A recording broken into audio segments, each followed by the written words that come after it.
গায়রত কি? সাহাবীরা তাদের স্ত্রীর নাম পর্যন্ত পরপুরুষের মুখে বলতো না। এটাই গায়রত। একজন গায়রতহীন পুরুষ বড়ই ভয়ঙ্কর।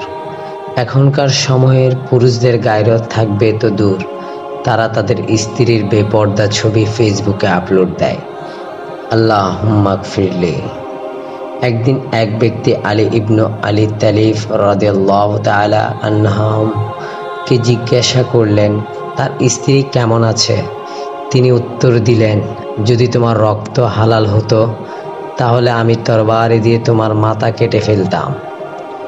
মক্কার এক মুশরিক তার উটকে জবাহ করে দিচ্ছিল। তখন তাকে জিজ্ঞেস করা হলো, আপনি উটটি জবাহ কেন করলেন? আপনার টাকার প্রয়োজন হলে তো বিক্রি করে দিতে পারতেন। তখন লোকটি বলল, এই উটের উপর আমার মহিলারা বসত, বিক্রি করে দিলে এই উটের উপর অন্য পুরুষ বসবে, এটা আমার সহ্য হবে না, তাই এই উট আমি রাখব না। একজন মুশরিক হওয়া সত্ত্বেও তার কত গায়রত, আর আমাদের ভাই বোনদের কি দশা! আস্তাগফিরুল্লাহ। গায়রতহীন পুরুষরা সবাই দায়ুস। রাসূল সাল্লাল্লাহু আলাইহি ওয়াসাল্লাম বলেছেন, তারা জান্নাত তো পাবেই না, জান্নাতের গন্ধও পাবে না। আর দুনিয়ার জীবনটা তো ধোঁকার সামগ্রী ছাড়া আর কিছুই নয়। এবং সেই দিন জাহান্নামকে আনা হবে। সেই দিন মানুষ স্মরণ করবে, কিন্তু এই স্মরণ তার কি কাজে আসবে?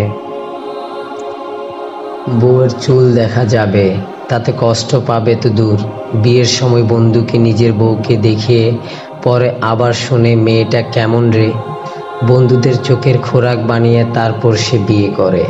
আর এটাই নাকি এখনকার ভদ্র সমাজের ট্রেন্ড। আল্লাহুম্মা গফিরলি।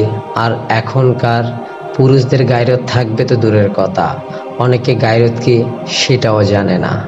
হায় আফসোস, এই উম্মার কোনো নারী গায়রতহীন পুরুষকে আপন করে নিছে এমন নজির নাই।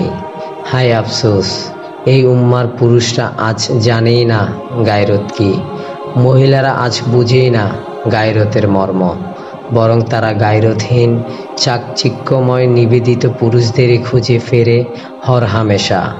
গায়রতহীন পুরুষরাই সবাই দায়ুস। রাসূল সাল্লাল্লাহু আলাইহি সাল্লাম বলেছেন, তারা জান্নাত তো পাবেই না, জান্নাতের গন্ধও পাবে না। ইয়া রব, বুঝার তৌফিক দান করুন সকল মুসলিম বোনকে।